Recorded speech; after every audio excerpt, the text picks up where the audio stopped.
I don't like changing myself to get business. No, though. but it's a sport. Oh, no. Business is a sport.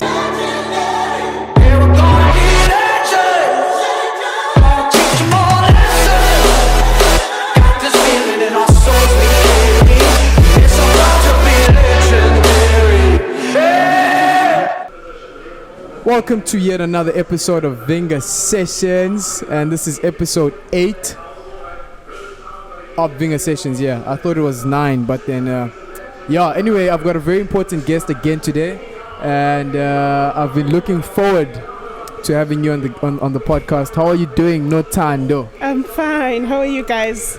Very well. It's been a long wait. Oh, I'm excited to be here. I was just sharing that it's actually nice to be on someone else's platform. Yeah. I'm always shooting my content and stuff, so it's refreshing to do someone else's content and not be the one worrying about what needs to happen, you know? Yeah. So I'm really honored to be here. Yeah, no, being a content creator comes with its stresses. Yeah. You know, you need to like make sure everything is proper, the mics, the sound. It's stressful. I don't know why I got into it whilst running a whole business, but yeah, I did it. So let's see how it goes. And what type of content are you creating?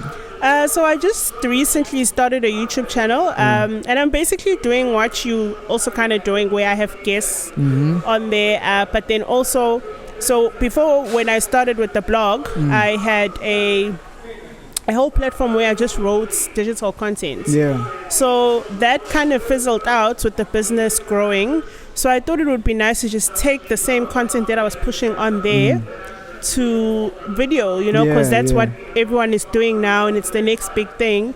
I don't think anyone spends that much time reading anymore. 100%. So I think just doing the same thing and just making it a little bit more accessible so people are able to consume it more easily, basically. 100%. Yeah, that's the way to go. Like, video is the obvious it's the obvious thing to do at the moment, especially for us marketers, because everybody's on their cell phones. And like the best thing we can do is leverage the attention that's definitely, you know what I mean? Well, everything is obviously trend related as well.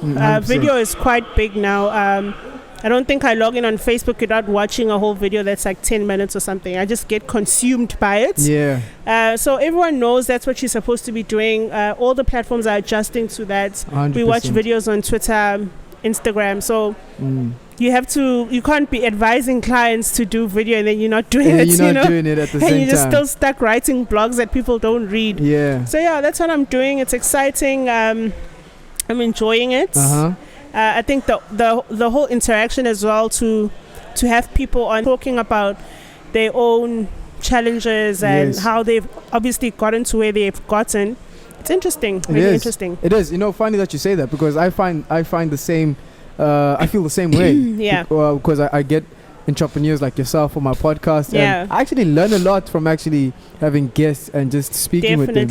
You know. Okay, let's talk about you and how you came to build this machine of a business that you have now.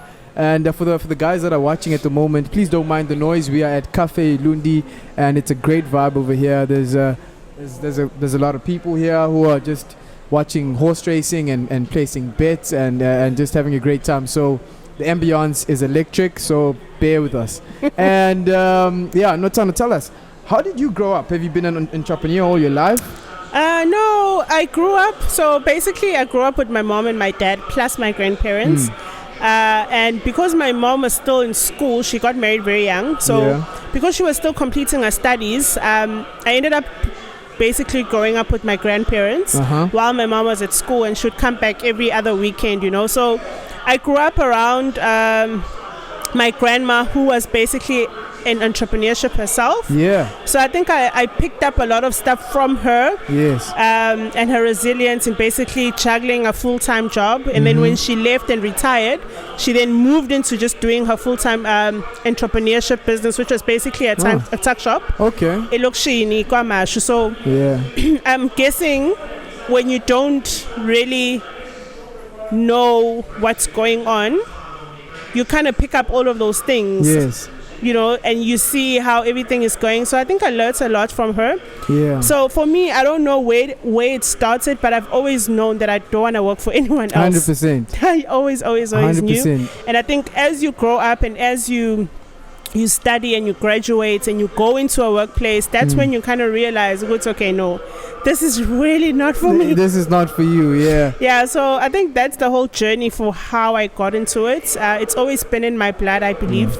It's always been something I'm passionate about. I just had to find where I need to go into. That's all. Have you tried a couple of businesses that didn't maybe work out? Yeah, or I did. or stuff that you were like, this is not my thing? I did. Before my business, I actually opened 2 other businesses. Sorry? 2 other businesses. Okay. Yeah, so I opened 2 other businesses with friends. And that's basically what I did. And it didn't go too well.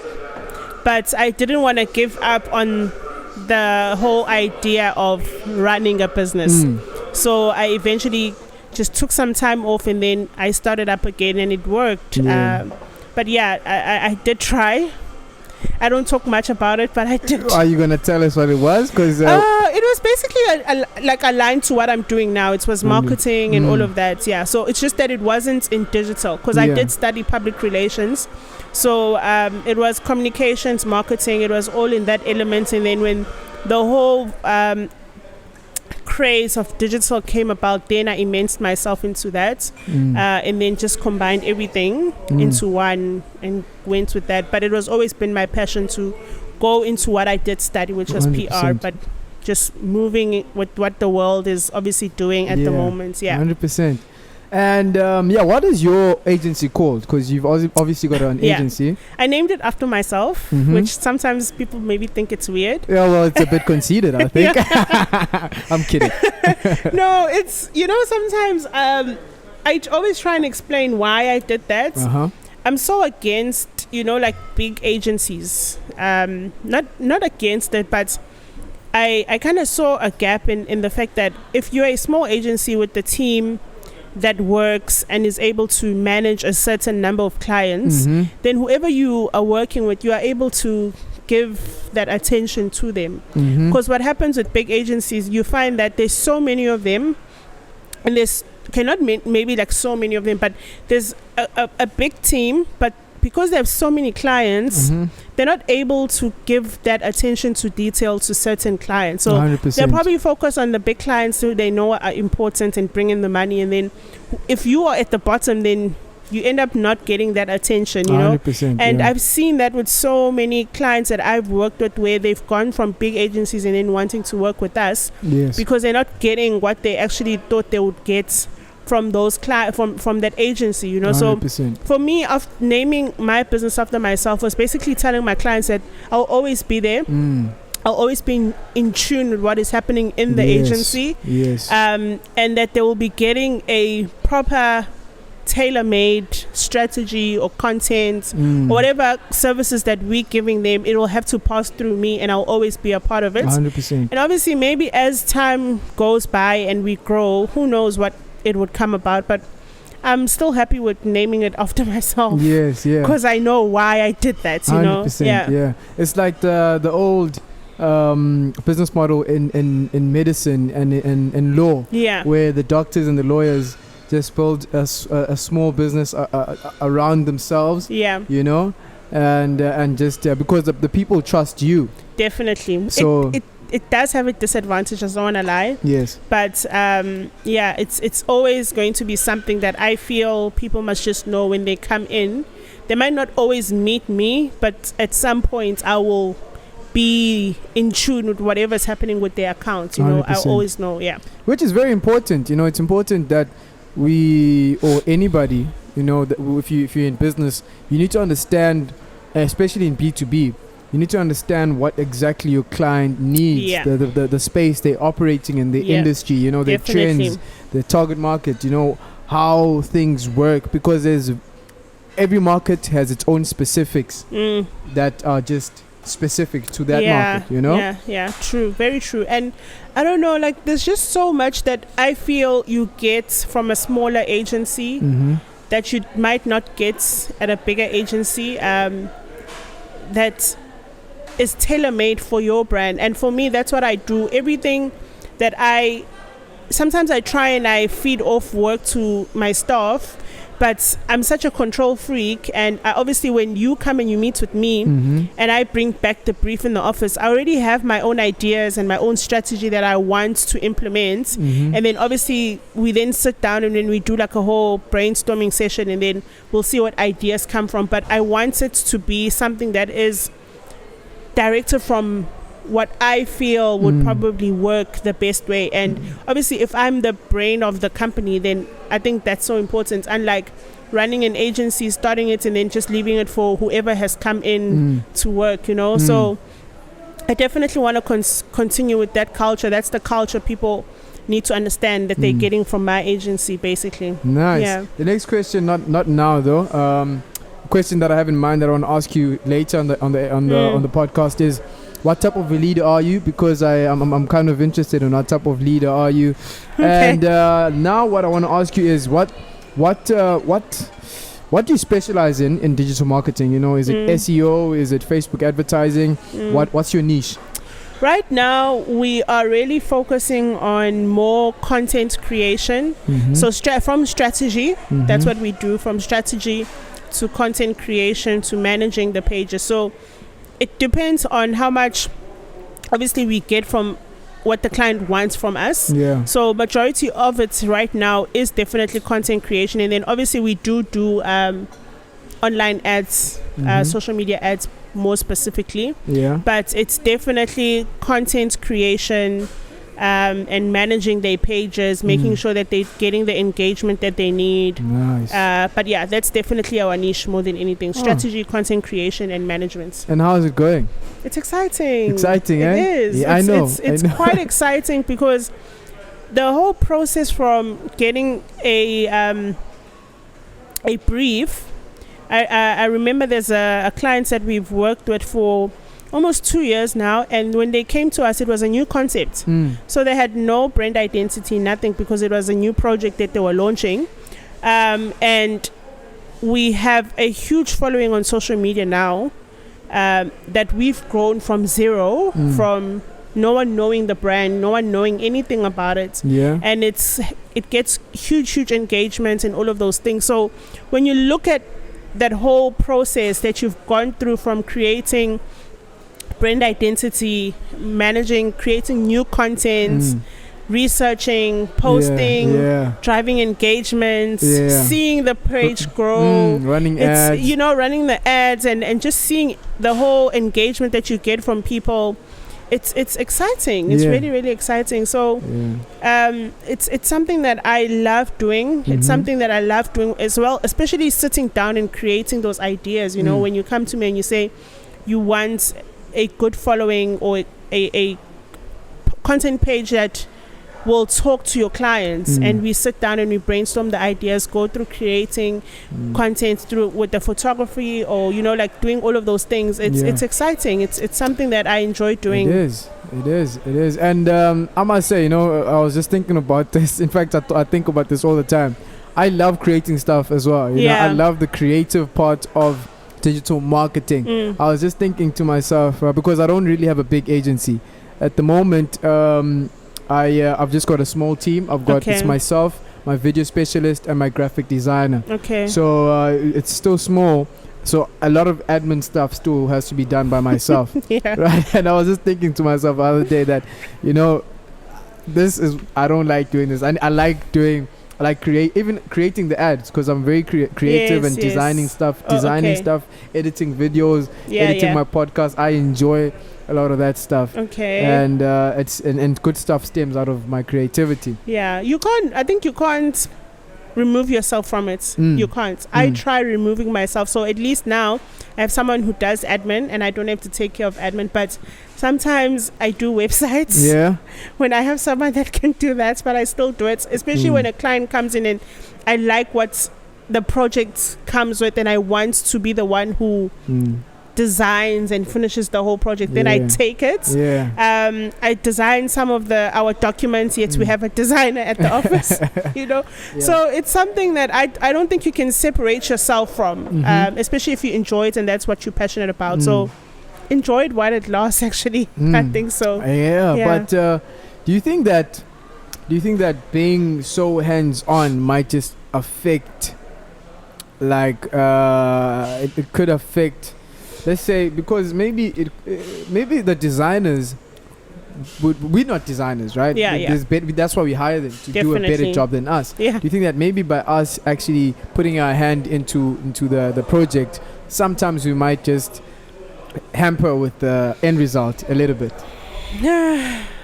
I guess I see where you're going with it, but for me, if I can give you, so I don't know, maybe because I'm a little bit OCD and like a control freak. So if I give you something and I don't see, I might just end up not continuing with you doing it, and then I just take over it. And I'm trying to basically teach myself to stop doing that.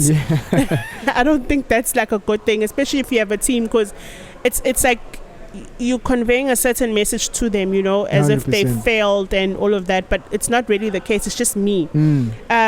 So I get what you mean, but for me, if the client is happy and they've gotten to where we've successfully like done the whole job, then it shouldn't be an issue unless you then fell behind in completing what's supposed to be done, which sometimes does happen, because you then find yourself, you have like a lot of things that you're supposed to be doing, and then everything is kind of happening slow, whereas if it was done by another team member, it would have been done before. You know, it would have been done very I think quickly. that's the only issue. So I'm teaching myself to delegate, and I think that's another part of your question where you asked me how, like, what's my leadership style and all of that. It's just to learn to delegate and allow other people to do what they are there for, basically. You hire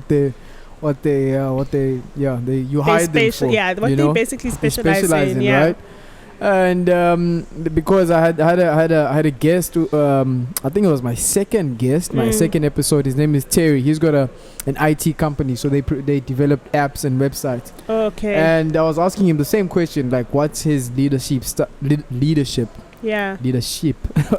what's that? Leadership style. And he said sometimes he'd know the answer to what his employee is asking him, and he won't answer it because of putting his employee at a situation where the employee needs to think for himself or herself. You know what I mean? And he just leave you in the deep end and not save you. So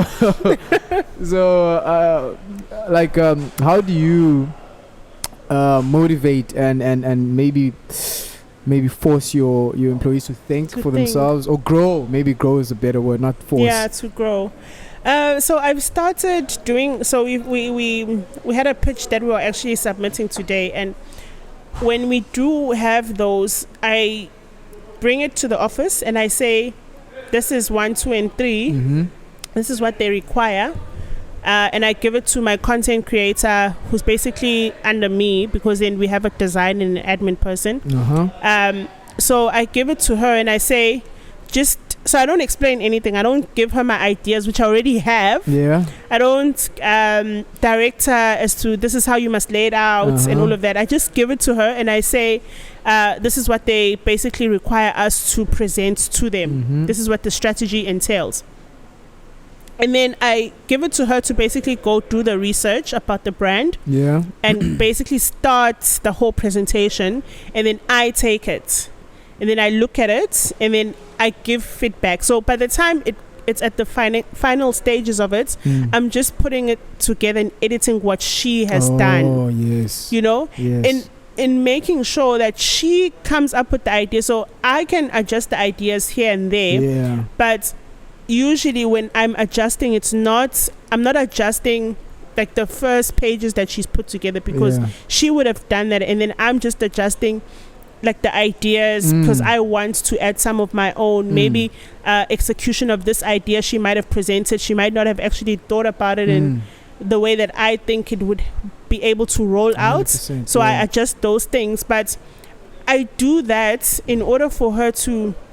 And then she works closely with the designer as well to see what graphic designs we would put together for what graphic that might be needed for social media. They come up with the ideas. They would also, I would say, okay, what are we calling this campaign? And then we will all look at each other and like, okay, you'll come up with the idea, and then I walk away, you know, because I don't want to be the one to do all of that. So I'm allowing them to come up with the ideas, and I know they get excited because we landed one of the pitches that we went and we did. So when you come back and you tell them that, and then it's like, okay, your ideas were really good, and what we presented, what they were happy about, that kind of motivates them, and then they also grow 100%, and understand that, okay, next time when the pitch comes through, they'll be able to handle it with little help from me, you know. And I think that's what a boss is supposed to do. Someone always tells me that, a cousin of mine always tells me that you need to go find the work and bring it back to the office for them to take care of. 100%. You know, that's what you do as a boss, as a CEO, or 100%. whoever is a bigger person at the company. That's what you're supposed to, that's your role. You're not supposed to be taking care of all the small stuff. It's their job.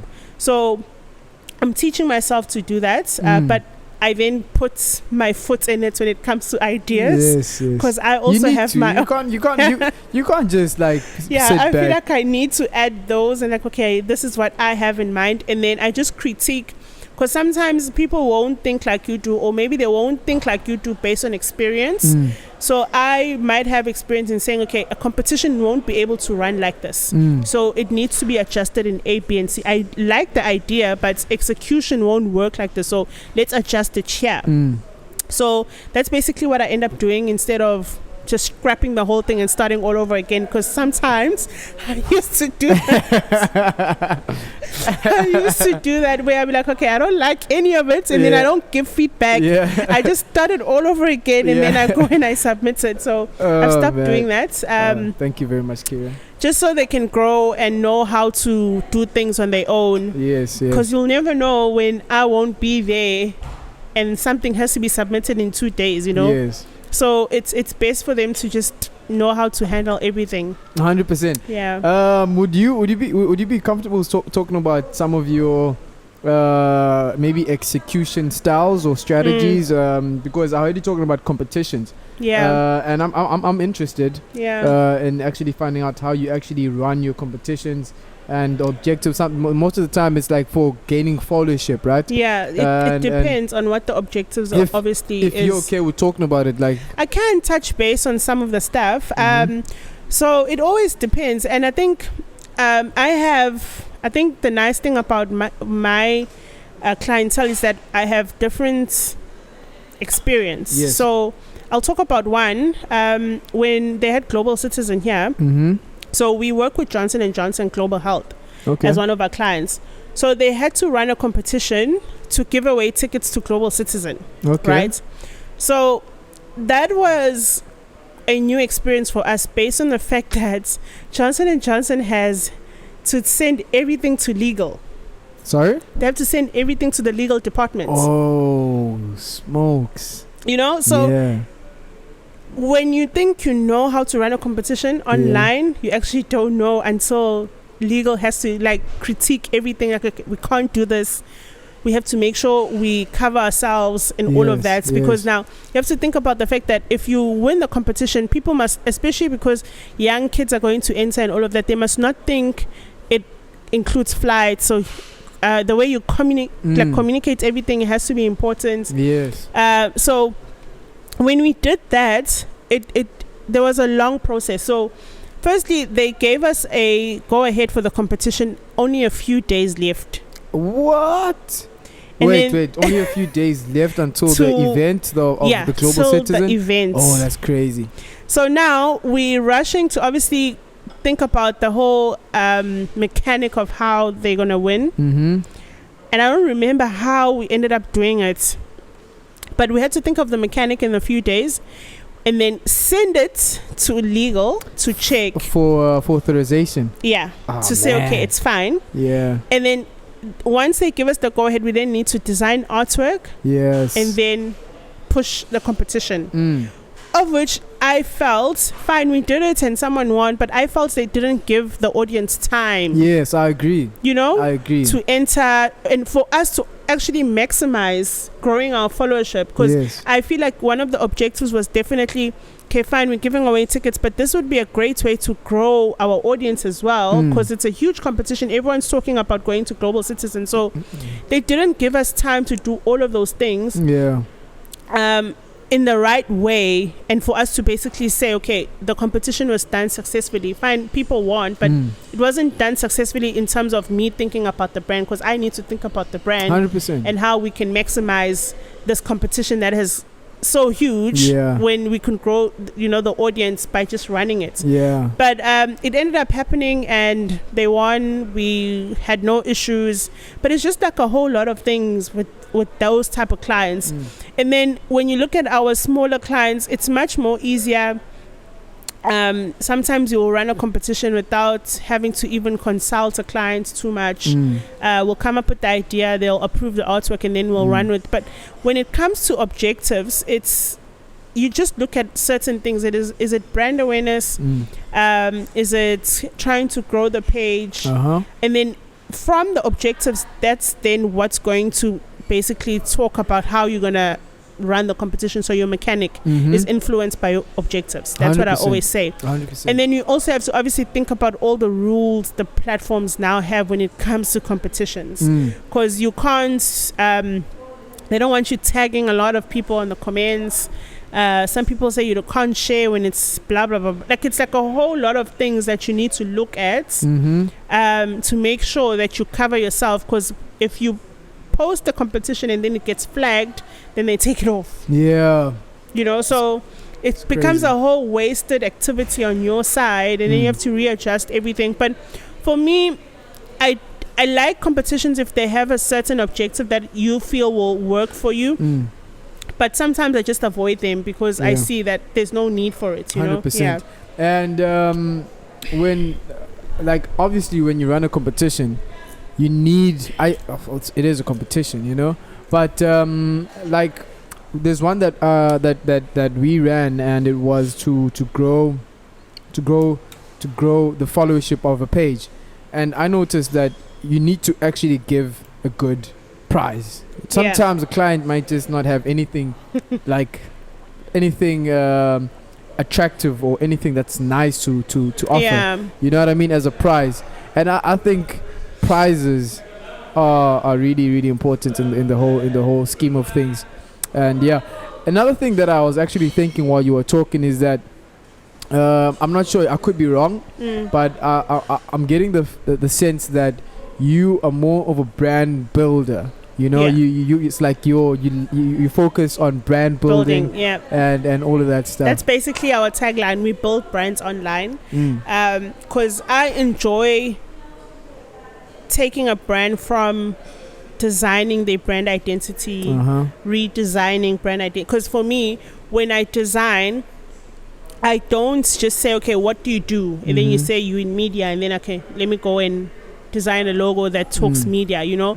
I sit down with the clients, I get to understand what they do, what they're passionate about, where the business is growing, and I do that in order for me to kind of get to how the whole brand needs to look like. Because for me, when you look at the brand, there's some sort of emotion it needs to evoke. If I look at the logo 100%. So I think about that. I think about the colors, I think about the fonts, icon, all of it. It's a process that I enjoy going through in order for me to say final product looks this way because of A, B, and C. And a lot of clients get attracted to our designs based on that personal touch that we take you from that. So whenever anyone books our brand identity packages, we give them a free consultation, and they are able to come and meet with me, and we discuss all of those things. I get to know who they are. So yesterday I met with the clients, and I don't even know what to call it. She explained it to me, but I didn't know what it is. So she runs a business where she hires out. I'm a TLB. What is that? Kanda. Okay. Should have just said that in the first place. She hires out TLBs and tools for construction and all of that. A young girl. In the construction industry. And she came in the office with boots and everything, and I'm like, what is she here to talk to me about? Yeah. And then she sits down and she tells me all of those things, and I'm like, what? This does not look like you at all. Yeah. So you meet interesting people and all of that. So for me, it's like, okay, how do I, because when you look at construction brand identities, a lot of them, they're not modern, they're not clean, they're all over the place. Like nothing, maybe now they're more modern and looking clean. But for me, if I'm doing that. But sorry to cut you off. They very bold in text and all that stuff. Yeah. But I think it fits with the industry, with it. But now for the challenge here is that she doesn't want something like that. Okay. But at the same time, she doesn't want something that's too girly, right? But she also doesn't want something that will look as if it's a man running the business. Okay. But it must also not look like it's a woman running the business, because people are going to be like, okay, what's happening? 100%. So you kind of get a lot of like complicated. So I feel like that's like a proper complicated brief, because you need to execute something that is soft and not too strong. Yeah.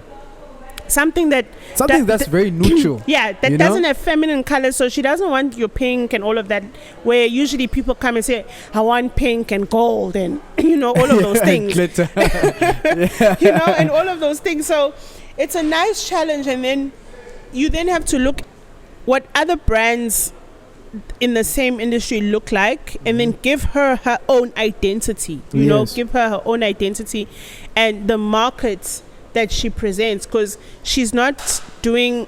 She's made sure that she's placed herself in an area where the big companies are not in. So her market is people in the rural area who are construction people, and they can't go and find these machines outside, or far out. So they have to come to her. So you have to execute that thing in a way that now that the market is going to understand and resonate with. Okay. So it's a challenge, and sometimes you do stuff that you feel is okay, and then you present it to the client, and it doesn't speak to them. And then you have to go back, and it's like a long process.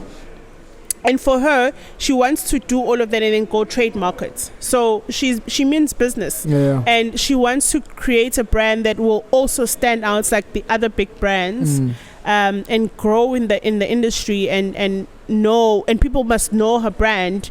So when you create something like that, and then you're thinking to yourself, how do you please everyone? Yes. So it's an interesting challenge, and it is.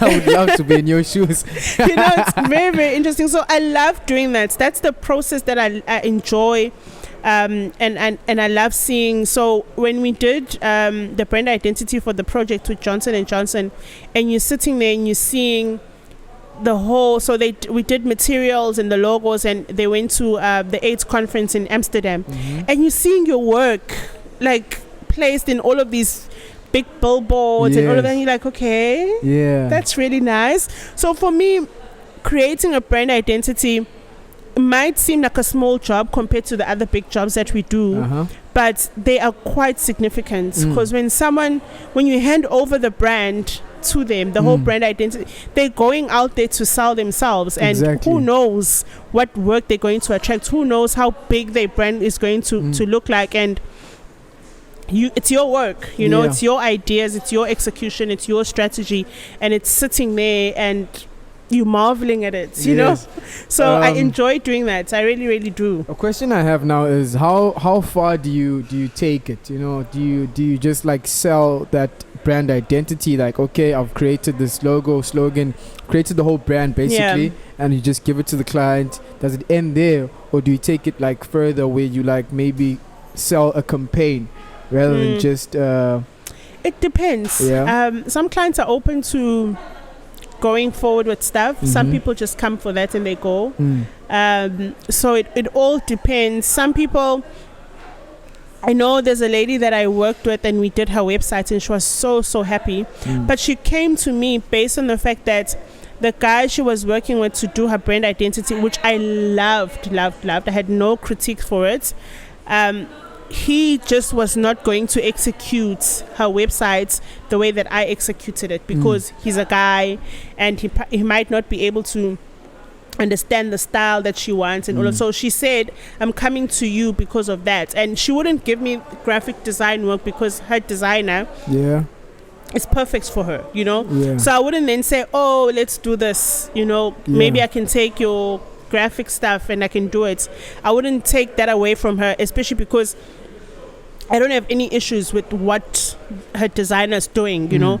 So sometimes clients will come and then they will say, there's this person who does this, and then I have someone else who does this, and then I have someone else who does this. And then for me, if I see that the stuff is not aligning, then I suggest, you know, because you want to make sure, especially if you're doing social media, 100%. If you're doing social media for them and it's either the photographer is just not getting it, and then you have to post those pictures or that content that you are getting from them, then you kind of have to say, okay, I'm not happy. And then you need to then say to yourself, if I'm not happy, then my job is also going to be like, there's going to be an interference with my job and I'm not going to be able to execute it the way that I want to 100%. Execute it. So do you mind if I take over? And some clients are open to doing that. I've had clients where I've changed photographer, I've changed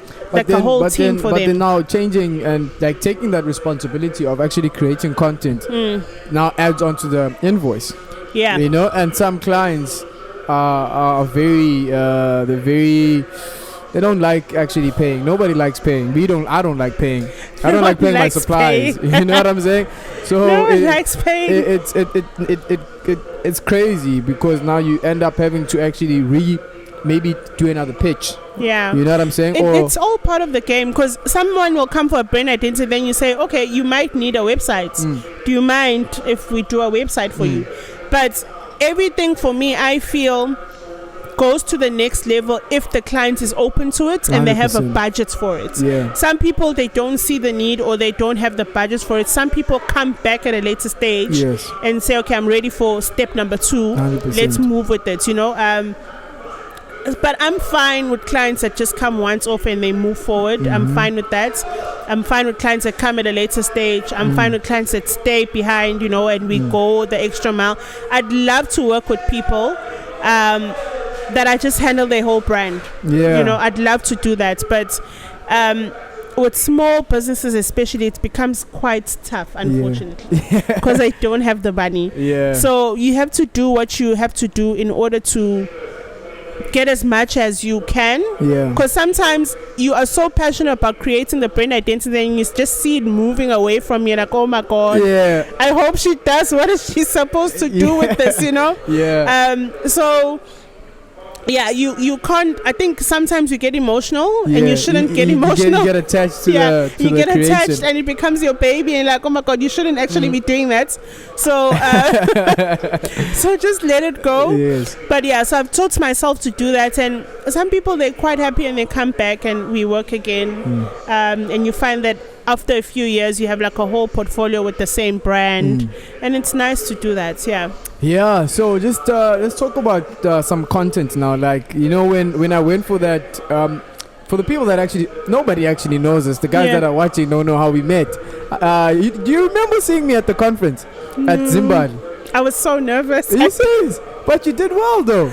I was so nervous. I do not remember a face. You did so well. Really? Yeah, so guys, she was at Radius Solution Groups. I don't know what the actual social media conference was. I think it was just called the social media conference. So it was a 2-day conference, Friday, I think Thursday, Friday. And you were one of the speakers on the Thursday, I think, on a Friday? Yes, I think it was a Friday actually. I think the second day, and I was sitting. You don't remember seeing me? I was so nervous. I usually go and I speak at places, but it's usually about like my journey and, you know, the normal questions like how we doing now. But that one I had to prepare like a whole 45 minutes presentation about a certain topic. I think you killed it. I actually enjoyed talk. I actually asked you a question as well. Oh my god, you see. Oh my God, I feel so bad. Oh my God, I was so nervous. Like when I walked out, I kept asking people, how did I do? I don't remember. Like I was so like, I was nervous because it was the first time I did that. But yeah, if everyone was happy, then I guess it wasn't so bad. I actually took away some stuff and I used it for some of my in my agency. One thing that really resonated with me was because you spoke about blogging a lot. Yeah. Written content, and I always suggest articles for Facebook and LinkedIn. Blogging on the website, unless the client is it depends on what type of brand. I think. Yeah, you know. So I think like people read a lot of articles on Facebook without actually going to a link. To a link, yeah. You just put a picture there, and then in the caption you put and your whole article, read, and people read that stuff. So I suggest that a lot. And you talked about actually repurposing your content. Yeah, that was the topic. Yeah, which was really cool. I actually took that away for myself, and yeah, it's basically you were just saying. In fact, I think you can explain this better than. So when it comes to repurposing content, I do a lot of that with one of our clients because the brand is an international brand. We don't really create our own content for Africa. So for this year, I'm actually pushing for that. That we start creating content based for Africa because that's what I'm handling. But we don't. I have not gotten the whole go ahead to do that. Yeah. So obviously now we're trying to see again going through legal and all of those things to make sure that whatever and who we need to send stuff to. Because for me, I would hate to create articles and then not have them approved. Yes. You know, and then again, because the website that they would be published on, it's not a website that I would manage. It would be a website that someone sits probably in New York or something to manage it and post. Yes. It's a long process for approval, checking and all of that. So you mean the written content? Yeah. So we repurpose a lot of content for the social media platform that we manage. Okay. So we look at old articles, we look at people who, maybe like the whole managers from the company, because they create a lot of content on their LinkedIn account, so their personal LinkedIn account. So we repurpose stuff from there. We repurpose stuff from some of the projects that they do. So you'll find that what like UN, United Nations, they might be working together with the brand, and then they would write an article which is linked to the brand. So I would have to repurpose that and then reshare it, but still direct it to their website because that's where it's published. But I'm repurposing it. It's to basically. So would you when you mean repurpose in terms of a video or in written, still written on Facebook? And then link it back to the website. So what we do, we manage Twitter. So what we would do is we would either repurpose it as a Twitter, like a whole tweet, and then link it. Then on the tweet, we won't obviously direct it to UN, we would direct it to J&J, you know. So it would come as a message from J&J and then link it to UN because that's where the full article is. Sometimes you'll find that there could be little snippets. Maybe let's say they're talking about projections of how a certain project did for 2019, you know. So I can take those projections and then create graphics. Yes. You know, that could be posted, and we don't even have to link it to the article. We could create it in maybe insights as graphs, you know. Like a whole infographic kind of thing. Yes, that's the word. And then we can post it on Twitter, and link it back to what we're doing with the project, even though it was posted on UN, and then just say where we got all of that, you know. So that's what basically repurposing content is. And is it working? It is. Is it? I've been managing this Twitter account for so long without actually creating our own unique content. Yeah. Nice. Which makes things a lot easier for you, right? It's challenging. It's not easy. Is it? It's not. Because I would think that it's easy because then you're just taking content that already exists and then you're just recreating it. The problem with that, and right? Sorry, just to to finish is that I was just about to say it's still linked. You don't have to worry about saying things that are not associated with the brand or linked with the brand in any way. It's great at a bigger scale of it, but imagine if the people who are on the ground, who are representatives of the brand that I'm working with, are feeding me the stuff, you know. So it would be double the work, obviously, because I would have to sit and type it out and create the content and the articles and all of that. But if they're feeding me the stuff quickly, then I would be able to post real time. Yeah. So now I have to wait for these other publications or these other brands to basically post about it, and then I'll probably be posting it next month. Yeah, I see. It's delayed. It's not written in the direction of the brand. So sometimes you'll find that the brand is mentioned, but it's not worth sharing because it's not in line with whatever the brand is doing with them, because they're just selling themselves, you know. So if you are able to then say you're on the ground and there's a launch of a vaccine or something, and then you there capturing your people who are wearing the brand's t-shirts and doing all of this, and then sharing articles around it, and then asking for comments from whoever is handling that project, then it becomes a lot more in line with the brand, and people are able to connect with it, unlike me sharing an article from UN and you're like, okay, what's going on? You know, how is this connected? So it's easy in terms of getting content, but it's a challenge when it's time to link it back to the brand and make it make sense as to why you're sharing it. And then I feel like there's a big gap as well where we're not getting a lot of updates in Africa, because I think maybe people are just not pushing the updates to whoever's creating content yet. There's so much actually happening here. So like I said, we're trying to move the strategy to that direction. And see how that will go. But yeah, it's interesting. It's a nice campaign. It's a nice client that we have, because it's global health, and we're talking about all of these things that are happening in the world, and it's life-changing work. Actually, it is interesting. Nice. And just tell me, what are some challenges that you faced in digital marketing or in business? Yeah. You know, what are some things that you've actually maybe, I don't know, maybe you came across and you were like, oh man, this is a challenge, you know, and then you overcame it. I think it's a saturated industry, number one. And there's not much work in the city we are in, I feel.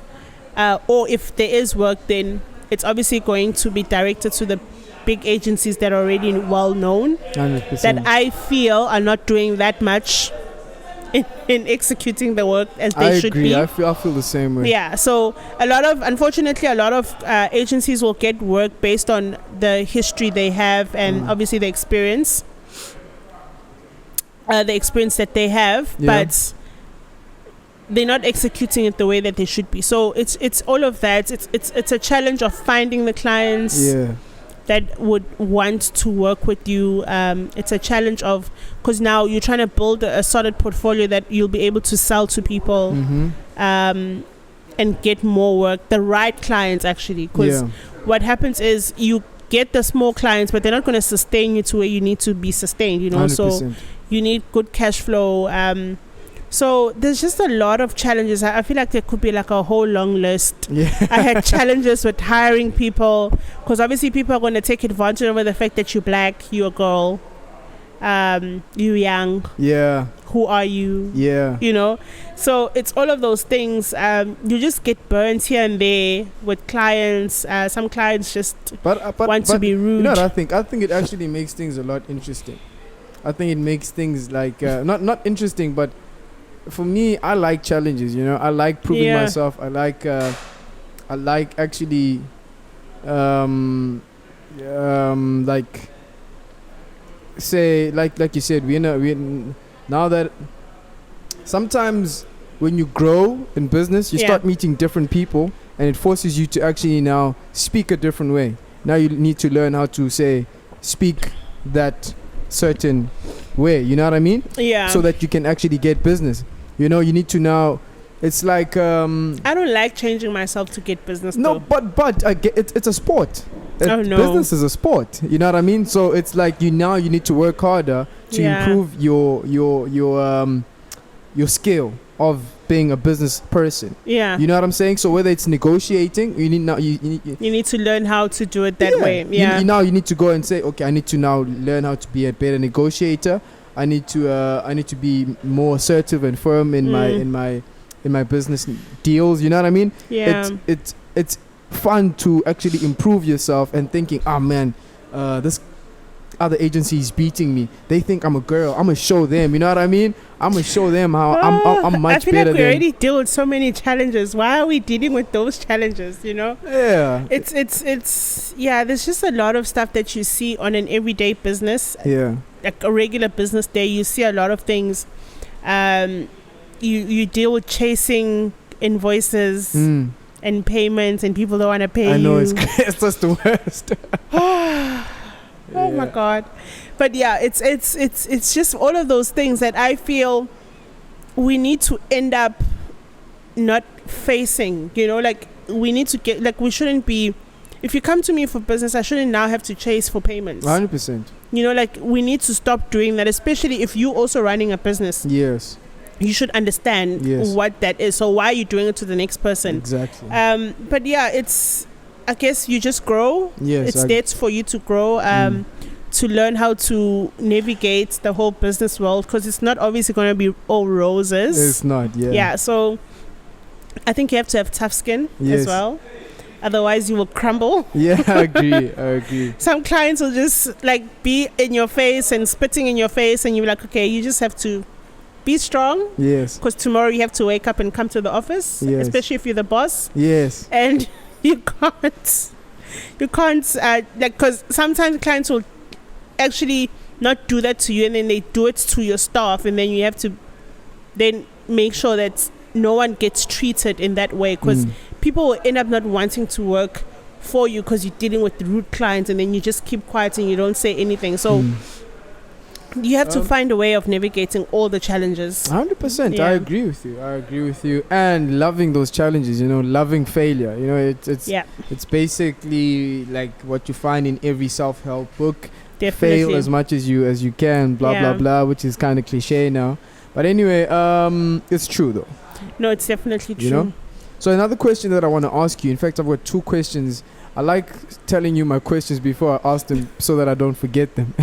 No problem. So the first question is, how do you feel about the current state of digital marketing in South Africa? You know, I think at the moment we kind of in a place where we're still learning the market ourselves as marketers, and everybody in the industry is still trying to find their feet. It's like TV advertising back in the 60s and where 50s. Everyone is learning. You know what I mean? Where everybody was just putting out some. If you could actually watch one of the first few adverts of TV, you'd love your excuse my French, you'd laugh your ass out. You know what I'm saying? It's crazy. I'm sure. So I think that's the same phase we are at in digital in South Africa. In fact, maybe in the world. You know what I mean? It's arguable. Maybe other countries have gotten it a lot better than us, but well, we're still in the baby phases, I guess, like the first phases of it, maybe the second, I don't know. But I like how everything is evolving. But I do wish there could be more stuff done to educate. Yes. Because fine, there's the courses and they're doing all of that. But for me... Do you find them helpful, to be honest? You don't. I feel the same way. I don't think that that's my issue, is that they're not helpful. It's stuff you can find online. Online, exactly. And for me, I feel like if you are going to teach digital skills, you'd rather give someone an internship. Yes. You know what I mean? Yes. And then have them immerse themselves in the job. Yeah. And the work and the day-to-day functions. Because even me, so what I did is I learned everything on my own, by reading online, by watching videos, all of that, and then I had a thing of, I thought to myself, maybe I don't know everything. You start doubting yourself. Yeah. So I go and I do a course. I went to Vega and I enrolled in a course. I was so bored. I wasted my money. Yeah. Doing the damn course. And I'm not saying people must not go do it, like if it's, and it was a short course. It wasn't those 3-year degrees, thing. It was like I don't know how many weeks course that I did, but everything that they taught in that course was something that I already knew. You already knew, yes. And I was bored because I like practical stuff. I want you to ask me certain questions and with challenges and all of that, so I don't want the whole theory thing. It's nice. Theory is nice if you want to know like what is strategy and how you need to present it to people. But for me, I believe if I sit with you and you're here to present something to me, just tell me about it. Don't go write a business plan. I don't believe in business plans. I also don't. Yeah. So I feel like we waste so much time in discussing theory of stuff, and instead of executing, just go out there and do it. If you want to go into digital, go into digital. Don't wait for you to be qualified in it. Don't wait for you to have experience with it. Especially just go now. And do it. There's so many things out there that you can use to as a creative outlet to get to wherever you want to get to. You've seen so many bloggers who started creating content and then they ended up at agencies without any qualification, without any experience, but because of their creative minds and how they are able to execute creative content, then they get hired, and that's it. 100%. So we are all there because of our minds and our thinking, not because of theory. I did public relations and it has nothing to do with digital. I don't even practice that, but you just need to learn as you go. Read books. I'm very big in that. Read books. Are you a reader? Yeah, I love reading. How often do you read? So I've given myself a challenge, because last year I used to read a book for like 6 months. For 6 One months? book. Yeah. So this year I've already read 3 books. Wow. And I'm already on my 4th one. Are you serious? Yeah. Jeez, what are you reading? Like a book every, like I don't know, like a couple of pages a day? I think the books that I read, I was so like immense in it. Digital marketing books? No, I haven't started any digital. I've started one finance book, because I really want to teach myself like financial skills, because I'm a creative, so I'm bad with money. If I see numbers, I just go blur. I can't see, I can't think. Yeah. So I'm trying. But it was, so I did Michelle Obama's book because I had started it last year and I didn't finish it, which was really good. So it's all of those, but those books that I read in the beginning of the year, they were so interesting I couldn't put them down. So that's why I went through them that fast. Yeah. So I do have digital books. I have business books that I've already bought. So I buy a lot of books. Have you bought Crushing It? No. You haven't? I don't think it's very motivating. Really? It's motivating to actually do more in digital, you know what I mean? Okay. But it won't give you like some crazy ideas of what you need to do. Maybe jump on TikTok and you're gonna do this and that, and then you're gonna be gonna get crazy results. I like reading books about people in business, because I feel like you learn so much from them. How they managing their challenges, because everyone has people a story. in business, or people like autobiographies and stuff like that? Okay, Michelle Obama's book was the first autobiography I actually read, and it was nice, and I bought it because of hype, but I actually liked it. But majority of the books that I have are like self-help books, development books, like self-development books. I bought the 5 a.m. Club.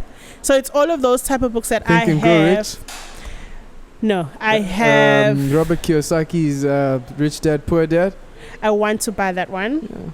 So I buy books. So when I'm at the airports, I see a book and then I buy it, and then it's sitting there. So I have like a chunk load of books that I haven't read. the bookstores at the airport are really tempting. And you read it for like an hour, and then you just I just buy. I buy. Sometimes I even go to because I buy for my son as well. So he loves books. So he's 5, but I give him books so he can just get used to it. So I always go to exclusive books to just buy books, and then I always end up getting stuff for myself. Like, oh, I wanted to buy this book, and then I and then I screenshot a lot of books online and say, okay, I want to buy this. So I already have like a long list, and then when I go, I look for them, and if I find them, then I come back with them. You buy. Nice.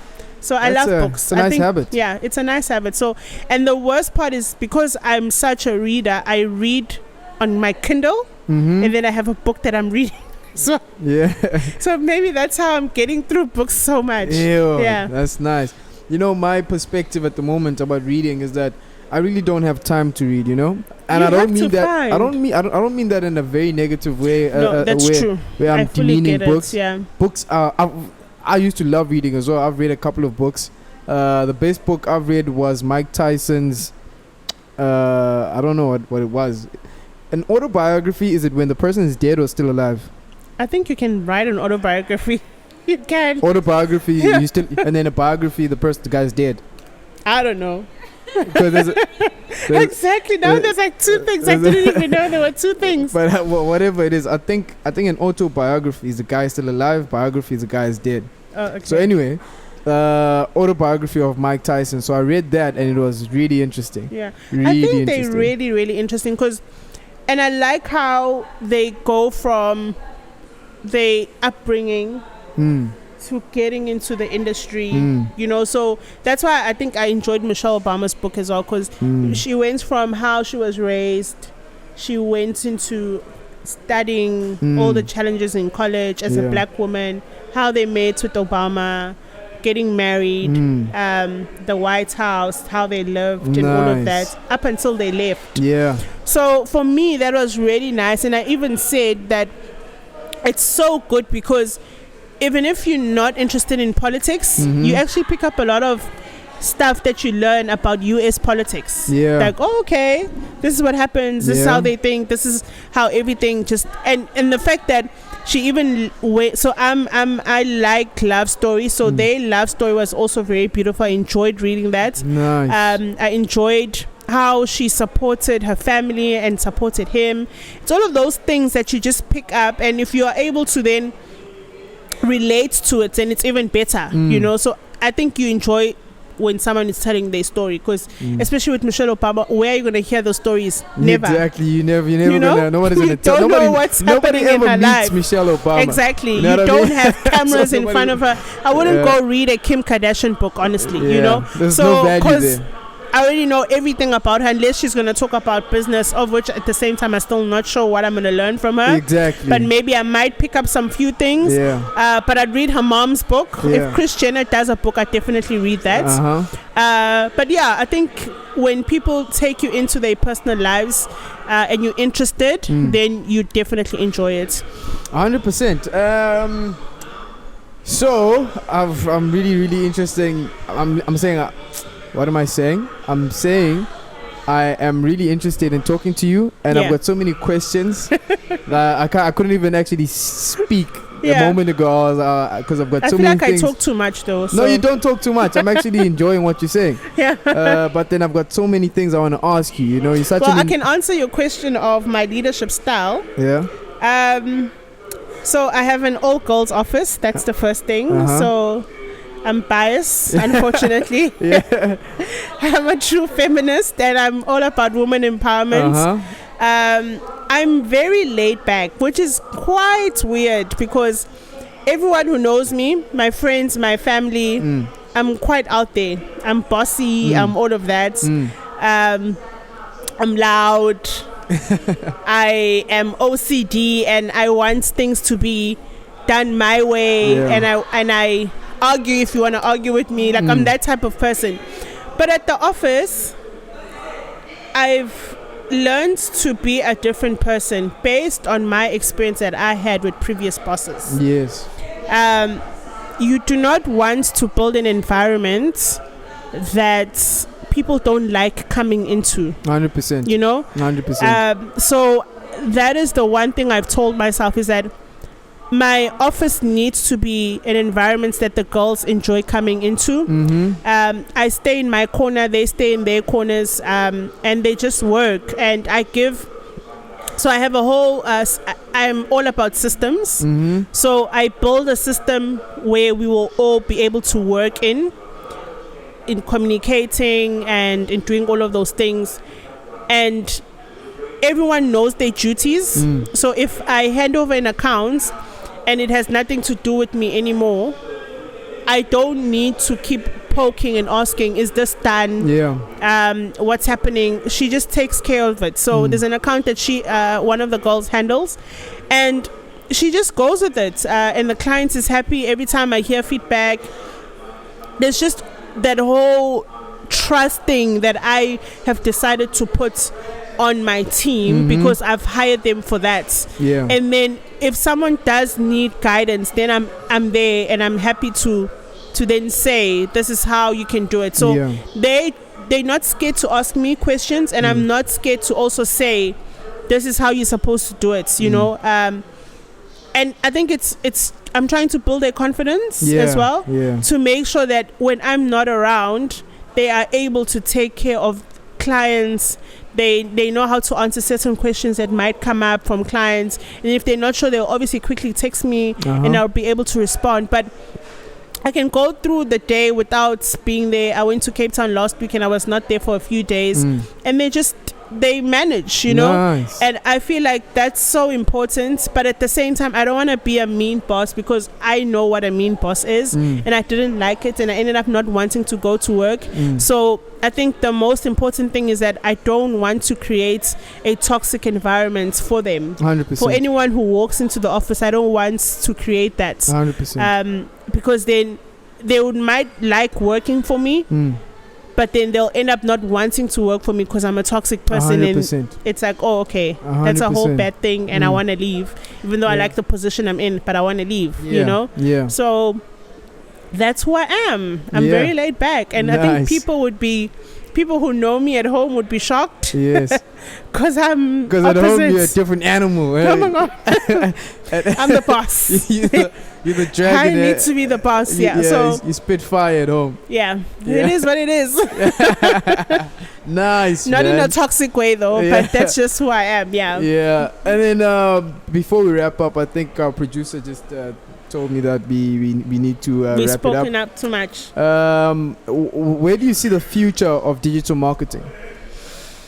I hope it will grow to where the world is. I hope there could be social networks that come out of South Africa or Africa. Nice. That's a nice answer. I like that.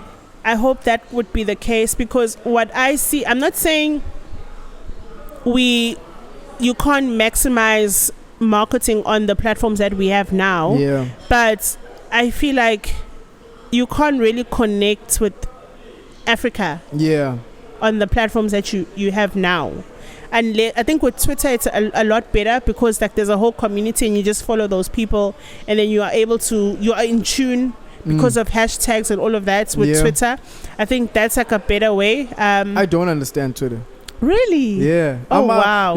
I'm kind of I wouldn't say afraid, but I'm uncertain about actually marketing on Twitter, because when I look at the way other brands respond on Twitter, it's very casual and informal.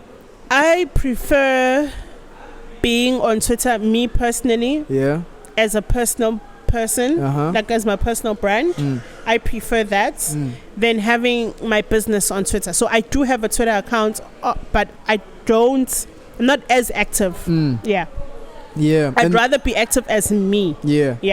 So that is what about how for brands? Like, do you offer it as a? We do, but it depends what brand.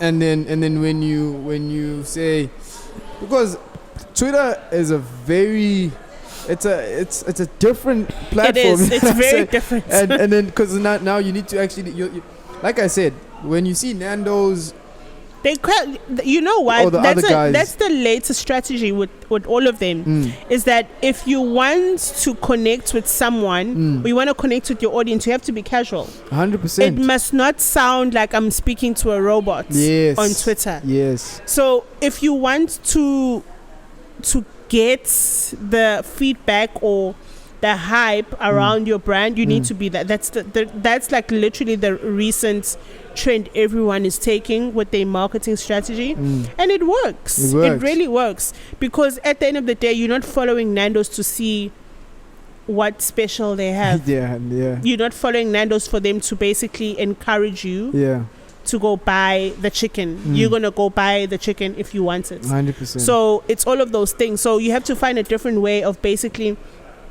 just being connected with the audience and understanding who they are and what they want to hear and all of those things. So I don't think it's any way different. That's the best way of doing it. Yeah. But as I was saying, it's much better to have. I feel like we need a platform where we are able to connect as Africans and are able to market yourself. Sorry, I'm just able to market yourself in a better way. Yeah. Without actually landing in the saturated audience like Instagram. Like the hashtags are oversaturated with international brands and influencers. So you then find it hard for me, I find it hard to, which hashtag am I supposed to use for you to find my content on Instagram? Exactly. You know, if I want a digital agency in Africa, which hashtag am I supposed to use? Or a digital agency in Durban? Because it's so oversaturated, or those hashtags are not being used the right way. So if there was a platform you for think hashtags do work? They do. They do for certain content. That's the thing. They work for certain content. So how do we then find a way of coming together? Yeah. Like how the other countries have come together to basically use the platform the best way to be able to be found and say, okay, I found you through the hashtag. Yeah. So for me, I really like using the hashtags that much on Instagram because I don't see the points. Because of that, I feel like you get lost in all the craze that is going on with everyone else. I think what you're saying is the exact same thing that I think. I personally don't like using hashtags because I think hashtags have lost their depth and their power in terms of reach. You know what I mean? Before you'd put a hashtag out, especially when you're doing marketing, and then everybody would follow suit, and then you know, if you hashtag new cell phone, you know, and let's say now everyone's just using them without any they don't purpose. I don't think they work. You know what I mean? For in terms of reaching a lot of people and having people reshare it and use it. So they don't work like to reach the audience that you want to reach. Yeah. Personally, I'm more of a direct marketing person, so I like actually doing direct, hardcore, a little bit of aggressive marketing on social media. So it's and some brand building, you know. Yeah. So I like actually getting results in terms of sales and stuff like that. So in that, when I'm doing that, I need not to be very passive, and I need to be assertive because you're selling, because I'm selling stuff, you know. But then again, brand building is something that I think about a lot. You need to build familiarity first. You know what I mean? True. I said that in my previous video. Anyway, we're gonna close now, but before we close, I want to ask you one question. A question I always ask my my guests is, what are you obsessed with? So I don't know if have you watched my podcast before?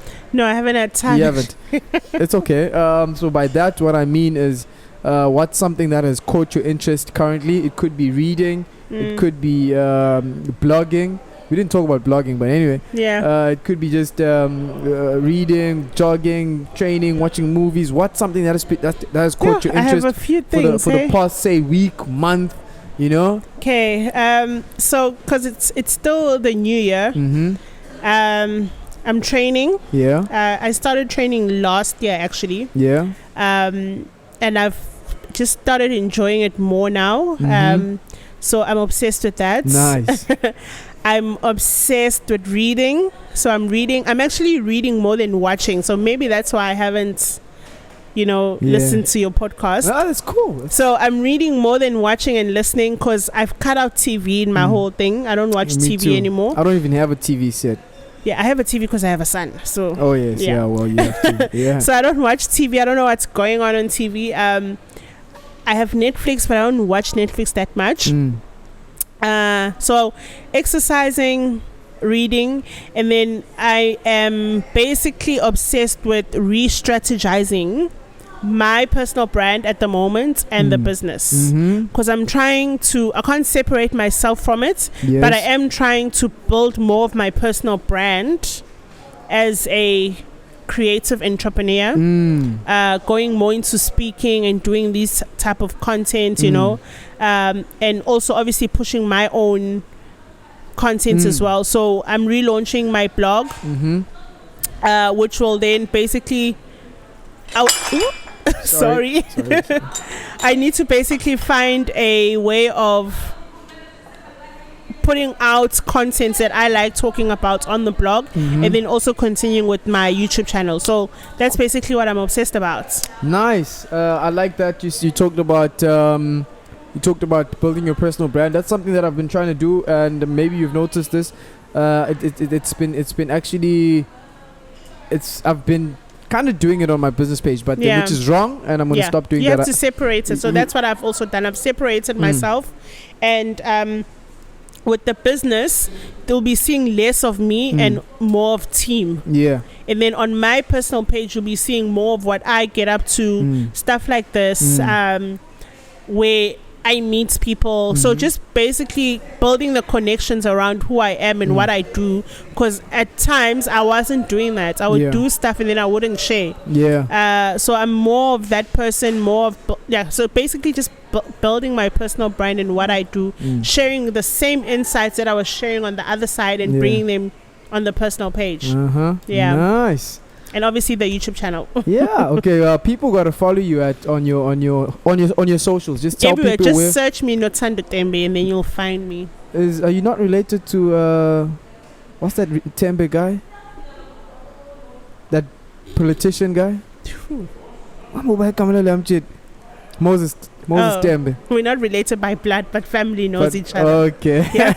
Our surname is quite small. In South Africa or in Durban, so.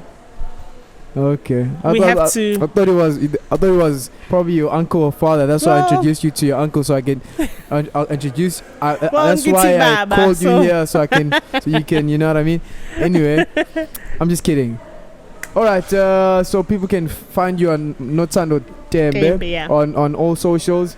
And thank you for being such a great guest. Thank you. I enjoyed this. Yeah, this was great fun. I actually enjoyed getting these type of conversations. Are actually quite needed, because you are stuck in your head and in your office and you don't meet other creatives and discuss all of this. So I enjoyed it. Thank you for having me. Thanks for coming. All right, that's a wrap from us, guys, and thank you for watching. Again, if you've watched this whole podcast or this whole episode until the end, I can't thank you enough. I'm grateful for the support that all my viewers are giving me, and drop a comment and tell us what resonated with you. Ask Nothando a question about her son, her book. It doesn't have to be about digital marketing, about not her book, but the books you read. The books I read, Yes. And so we'll see you on the next one, and keep it cool. Cheers. This is what we came for, and we couldn't want it anymore. We could never turn back now. Got to leave it all on the floor. Been dreaming of the payoff, through the struggles and the trade-offs. Fighting tooth and nail on the way up. Tell them the truth, but they think it's just made up.